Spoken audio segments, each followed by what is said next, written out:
আপনি যে শরবতটা খাচ্ছেন, আপনি কি জানেন এটা লাশের বরফ দিয়ে তৈরি হচ্ছে?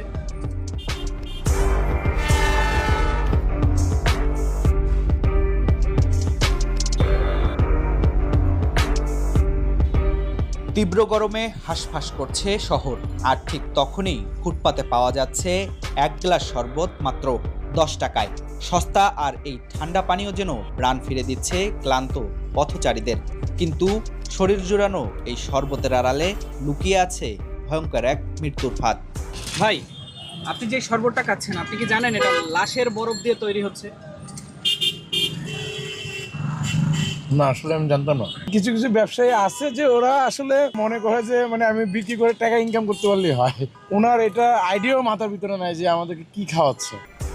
রাস্তার এই শরবতে যে বরফ ব্যবহার করা হচ্ছে তার উৎস কি? স্বাস্থ্যকর হিমঘর নাকি পাশের কোনো বরফ কল যেখানে নেই